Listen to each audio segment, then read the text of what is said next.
আসসালামু আলাইকুম সম্মানিত ভিউয়ার্স, আশা করি আপনারা সকলেই ভালো আছেন। ভিউয়ার্স, ভিডিওতে ১ থেকে ১২তম শিক্ষক নিবন্ধনধারী যারা আছেন তাদের কে নিয়ে কিছু কথা বলবো। যদিও আমার ভিডিও দেখে ১৮তম এবং ১৯তম অর্থাৎ এখনও ১৮তমর কথাই আগে বলি।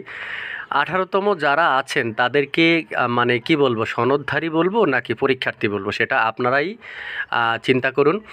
আমি তাদের বিরুদ্ধে বলছি না, তবে তারা যেভাবে দেখেছি যে সামাজিক যোগাযোগ মাধ্যমে যেভাবে কথা বলেছে ১ থেকে ১২তম শিক্ষক নিবন্ধনধারীদেরকে নিয়ে, তাদের উদ্দেশ্যেই বলছি। আমি তাদেরকে সম্মান রেখেই আমি তাদেরকে বলছি বিষয়টি।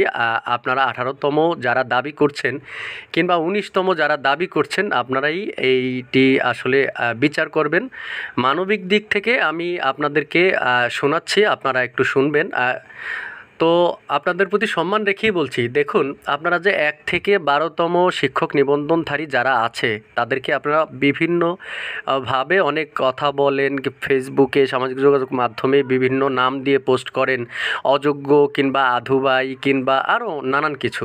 তো আমি আপনাদেরকে বলবো, দেখুন যে প্রথম গণবিজ্ঞপ্তিতে উপজেলা কোঠা মাত্র ছিল, মানে উপজেলা কোঠা ছিল এবং পোস্ট ফাঁকা ছিল, কিন্তু সেখানে অনেক মেয়েদের চাকরি হয়েছে। যেখানে যে ফিমেল কোঠা ছিল, অনেক ছেলেদের সেখানে চাকরি হয়নি কিংবা অনেক মেয়েদেরও হয়নি।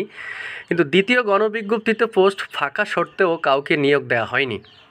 আসলে বিভিন্ন কারণে বা বিভিন্ন পরিপত্র, এক এক সিস্টেমে এক এক রকম পরীক্ষা হয়েছিল। তো আবার দেখুন, তৃতীয় গণবিজ্ঞপ্তিতে যারা সুপারিশপ্রাপ্ত হয়েছিল তারাই আবার প্রথম গণবিজ্ঞপ্তিতেই কিন্তু আগে সুপারিশপ্রাপ্ত হয়েছিল। এরকমটা অনেকটা হয়েছিল। এবং তৃতীয়তে যারা হয়েছিল, দ্বিতীয়তে যারা হয়েছিল তারা তৃতীয় গণবিজ্ঞপ্তিতে আবার হয়েছিল। কারণ সিস্টেমটা অন্যরকম ছিল, যে যাদের একবার চাকরি হয়েছে তাদের মার্কস বেশি থাকার কারণেই তো চাকরি হয়েছে। তো একবার চাকরি হয়েছে, দ্বিতীয়বার আবার বিজ্ঞপ্তিতে তাদেরকে, যেহেতু তাদের বদলি সিস্টেম চালু ছিল না, এর জন্য তারা আবার আবেদন করে এনটিআরসিএ তাদেরকেও উন্মুক্ত করে দেয় যে তারাও আবেদন করতে পারবে। সেক্ষেত্রে তারাও আবেদন করছে এবং চাকরি কিন্তু তাদেরই হচ্ছে। তো নতুন করে তারা চাকরি হলে তারা আগের প্রতিষ্ঠান থেকে রিজাইন দিয়ে নতুন প্রতিষ্ঠানে আসে, ঘুরে ফিরে সেই আগের প্রতিষ্ঠান কিন্তু ফাঁকাই থেকে যায়। আর এদিকে শুধু বারবার নিবন্ধন পরীক্ষার সার্কুলার দিয়ে বারবার পরীক্ষা নেয়, আর একটি একটি করে ব্যাচ বাড়তে থাকে। তো দেখুন এইভাবে কি হয়েছিল, ফলে অনেকেই কিন্তু বেকার থেকে যায়। তারপরে দেখুন চতুর্থ গণবিজ্ঞপ্তিতে কি করেছিল। তো তারপর কি হলো দেখুন, যে চতুর্থ গণবিজ্ঞপ্তিতে একাধারে অনেক নিবন্ধনধারীদেরকে আবেদন করার সুযোগ দেয়নি। কেন দেয়নি? বলেছে যে ৩৫ বছরের বেশি হয়ে গেছে, ৩৫+ হয়ে গেছে, এর জন্য তারা আবেদন করতে পারবে না। তো আমি সামাজিক যোগাযোগ মাধ্যমে একটি ভাইয়ের পোস্টে আমি দেখেছি যে তিনি বলেছেন যে ধরুন এখন ১৮তম শিক্ষক নিবন্ধন পরীক্ষা যিনি দেবেন বা নিবন্ধন পাশ করবেন, আমি আপনাকে বলি, যেমন ১৯৯৯ সালে আপনি ৭৫০ নম্বর পেয়ে উপজেলায় প্রথম হয়েছেন, আপনি ওই সালের মেধাবী। পরবর্তীতে ২০০০ সালে ৮০০ নম্বর পেয়ে উপজেলায় ফার্স্ট, সেও কি মেধাবী। তাহলে এখন জাতির কাছে প্রশ্ন হচ্ছে, কে সবচেয়ে বেশি মেধাবী বা কে মেধাবী, ৭৫০ নম্বর নাকি ৮০০ নম্বর? তো আমি বলবো যে আগে নিবন্ধন পরীক্ষা দিয়ে ৭৫০ নম্বর পেয়েছে সেও মেধাবী, এবং যে এখন পরীক্ষা দিয়ে ৮০০ কিংবা ৯০০ নাম্বার পেয়েছে সেও কি মেধাবী। সেক্ষেত্রে আমি ধরে নেব দুজনেই মেধাবী। তো দুজনেই কিন্তু নিয়োগ পাবে, দুজনেই মেধা অনুযায়ী নিয়োগ পাবে। কারণ যে ভিন্ন ভিন্ন সালের প্রশ্ন ছিল, ভিন্ন ভিন্ন সালের কখনো প্রশ্নপত্র ছিল সহজ, আবার কখনো প্রশ্নপত্র ছিল কঠিন, কিন্তু ২ সালেই দুজন ফার্স্ট হয়েছে। তাই এনটিআরসি এর প্রতিষ্ঠানটি বিভিন্ন সময়ে বিভিন্ন প্রশ্নপত্র দিয়ে পরীক্ষা নিয়েছে। কেউ ২০১০ সালে ৬০ নম্বর পেয়েও প্রথম হয়েছে, আবার কেউ ২০১১ সালে ৭০ নম্বর পেয়েও প্রথম হয়েছে। কিন্তু তারা ৭০ নম্বরধারীকে সবসময় শিক্ষক হিসেবে নিয়োগ দেয়। যতগুলো গণবিজ্ঞপ্তি দিয়েছে ওই ৭০ নম্বরধারী সব সময় সুপারিশ পেয়েছে, আর ৬০ নম্বরধারী সুপারিশ পায়নি।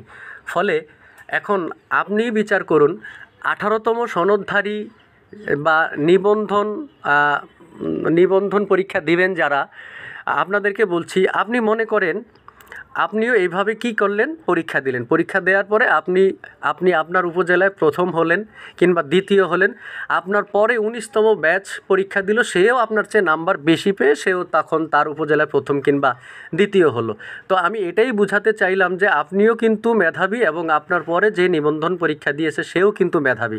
তাহলে আপনি 18তম আপনাকে না দিয়ে ধরুন আপনি 70 নাম্বার পেলেন, আর 19তম যে সে 75 নাম্বার পেল, এখন আপনি কিন্তু এই সালের মেধাবী, সে পরের সালে সে নাম্বার বেশি হয়েছে, সে তখন মেধাবী। তাহলে দেখুন, সেই আবার গণবিজ্ঞপ্তিতে সে 75 নাম্বার পেয়েছে, তাকেই সেখানে চাকরি দিল, কিন্তু আপনাকে দেয়নি।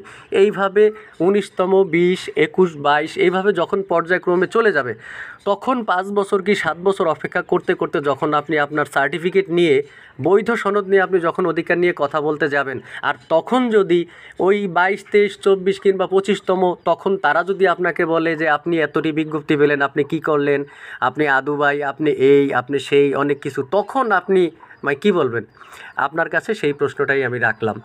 তো এখন যে বিষয়টি হচ্ছে যে আসলে যোগ্য নিবন্ধনধারী যারা, অর্থাৎ বৈধ সনদ নিয়ে যারা বসে আছে, আমরা প্রত্যেকেরই চাকরি চাই, প্রত্যেকেই যেন চাকরি করুক। আর আপনিও পরীক্ষা দেন, আপনিও পাশ করেন, আপনিও পরীক্ষা দিয়েছেন, আপনি প্রিলিমিনারি পরীক্ষা দিয়েছেন, পাশ করেছেন, রিটেন পরীক্ষা দিয়েছেন, ভালো দিয়েছেন, আপনি পাশ করবেন, আপনি ভাইবা দেন, আপনাকে NTRCA যেহেতু আপনার পরীক্ষা নিয়েছে আপনাকে চাকরি দিতে হবে, সেই অধিকার থেকে সবাই কিন্তু চাকরি পায়। তো সেখানে কেন আর এই 1 থেকে 12তম তারা তাদের অধিকার নিয়ে কথা বললে আপনারা বলবেন, বাজে কথা বলবেন? আর আপনারা, আমি দেখেছি আমার গত ভিডিওগুলোতে আপনারা অনেকে অনেক কমেন্ট করেছেন, অনেক কমেন্টে আমি দেখেছি যে আপনারা যেই ধরনের কথা বলেছেন, আসলে এগুলো একজন শিক্ষক হিসেবে এগুলো বলে না। আপনি আপনার জায়গা থেকে আপনি বৈধ সনদ নিয়ে আপনি অবশ্যই কথা বলবেন। কেন 60,000 জাল সনদধারী আছে, তাদেরকে নিয়ে আপনি কিছু বলছেন না? তাদেরকে নিয়ে আপনারা কিছু বলেন। হ্যাঁ, আর বৈধ সনদধারী যারা আছে তাদেরও তো চাকরির দরকার আছে, তাই না? তো সেক্ষেত্রে বলছি যে আমরা বৈধ সনদধারী যারা আছে তাদের চাকরি হোক, এবং সেখানে 60,000 জাল সনদ আছে, প্রত্যেককে চাকরি থেকে বহিষ্কার করে সেখানে বৈধ সনদধারীদেরকে চাকরি দেওয়া হোক।